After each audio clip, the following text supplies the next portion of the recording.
ফেলে দেওয়া পলিথিন থেকে তৈরি হচ্ছে মূল্যবান জ্বালানি তেল ও ফটোকপির কার্বন কালি। বাছাই করা ৩৬০ কেজি পলিথিন থেকে ২২০ লিটার ডিজেল ও ২০ কেজি কার্বন উৎপাদন করা যায় বলে দাবি করেন কারখানার টেকনিক্যাল অফিসার দেলোয়ার হোসেন। আমরা প্রতিদিন ৩৬০ কেজি পাতলা পলিথিন প্রসেস করতে পারি, যা থেকে আমরা ২১০ থেকে ২২০ লিটার পাইরোলাইসিস ফুয়েল পাই এবং এরপরে 5% পরিমাণ ব্ল্যাক কার্বন আমরা বাই প্রোডাক্ট হিসেবে পেয়ে যাই। পলিথিন ব্যবহার নিষিদ্ধ থাকলেও দিন দিন ভয়ঙ্করভাবে বাড়ছে এর ব্যবহার। ফলে অপচনশীল এই পলিথিন ও প্লাস্টিক রাস্তাঘাট, নদ নদী সহ বিভিন্ন জায়গায় ছড়িয়ে ছিটিয়ে থাকায় নষ্ট হচ্ছে প্রাকৃতিক ভারসাম্য। তবে এবার এই ফেলনা ও ক্ষতিকর পলিথিন দিয়েই তৈরি হচ্ছে মহামূল্য কাজের জিনিস। আমরা শুনতে পারি আর কি, পাতলা পলিথিন দিয়ে তেল বানানো হয় আর কি। তখন আমরা এসে দেখলাম যে পলিথিন দিয়ে তেল বানানো হবে। পরিবেশ রক্ষায় ফরিদপুর পৌরসভা, প্র্যাকটিক্যাল অ্যাকশন, এসডিসি ও রিভার রিসাইকেল কোম্পানির যৌথ উদ্যোগে দেশে প্রথমবারের মতো আধুনিক প্রযুক্তি ব্যবহার করে পলিথিন থেকে তৈরি করছে ডিজেল ও কার্বন। ফরিদপুর পৌরসভা, প্র্যাকটিক্যাল অ্যাকশন, এসডিসি এবং রিভার রিসাইকেলের যৌথ প্রযোজনায় এখানে একটা অত্যাধুনিক প্রযুক্তি সম্পন্ন পাইরোলাইসিস প্লান্ট স্থাপন করা হয়েছে, যেটা সুদূর সাউথ আফ্রিকা থেকে এই টেকনোলজিটা ইম্পোর্ট করা হয়েছে। এর মূল উদ্দেশ্য হলো আমাদের যত্রতত্র যে ব্যবহৃত পাতলা পলিথিন পড়ে থাকে সেই পলিথিনকে ট্রিটমেন্ট করে পাইরোলাইসিস নামক ফুয়েল উৎপাদন করা। প্রথমে শহরের বিভিন্ন জায়গা থেকে ব্যবহৃত পলিথিন সংগ্রহ করে নিম্ন আয়ের মানুষেরা। বিনিময়ে কেজি প্রতি ২৫ টাকা পায় তারা। সব ময়লা এনে ডাম্পিং করে। বিশ্বমানের থার্মিক্স রড, সালাম স্টিল থার্মিক্স, দেশের একমাত্র থার্মিক্স রড।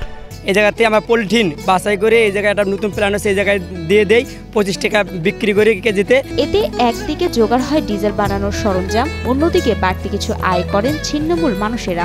আগে এই পলিগুলো টুয়ে হেলাই দিতাম যাতে আমাকে সমস্যা না হয়, আর এখন আমরা ২-১ কেজি যা হয় গুছাই গাছাই আমরা বিক্রি করি ২৫ টাকা করে কেজিতে দেয়। এতে আমাদের মনে করেন সংসারে ২-৪ আনা পয়সা আসলে ওটা দিয়ে আমরা বাজারঘাট করে বাচ্চাদের নিয়ে খাওয়া দাওয়া করি। কেজিতে কেনা পলিথিনের বস্তা মেপে তোলা হয় পিকআপে।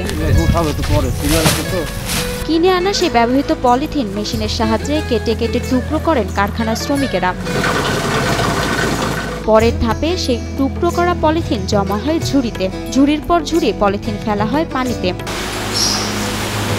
কাঠের হাতল দিয়ে নেড়ে চেড়ে ভালো করে ধুয়ে নেওয়া হয়, আবার সেই ঝুড়িতে ছেঁকে নেওয়া হয় এর পানি। এরপর সেই টুকরো পলিথিন ড্রাই মেশিনে দেওয়া হয়। ড্রাই মেশিনের মাধ্যমে টুকরো করা পলিথিনগুলো শুকিয়ে নেওয়া হয়।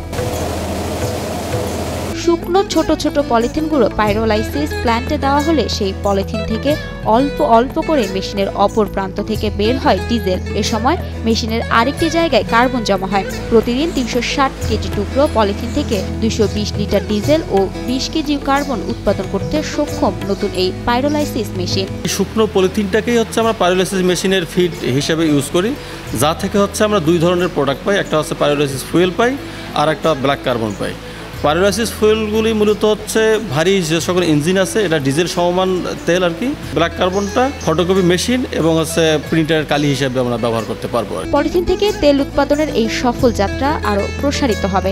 একই সাথে ২০৩০ সালের মধ্যে ফরিদপুরকে গ্রিন ও ক্লিন করার উদ্যোগ নেওয়া হচ্ছে বলে জানান ফরিদপুর পৌরসভার মেয়র অমিতাভ বোস। এই প্রথম ফরিদপুর সারা বাংলাদেশে আমরা পলিথিন থেকে তেল তৈরির একটা উদ্যোগ নিয়েছি এবং তা উদ্বোধন করা হয়েছে, সফলভাবে এটা চলছে। ৩০ সালের ভিতরে ফরিদপুরকে গ্রিন এবং ক্লিন করব।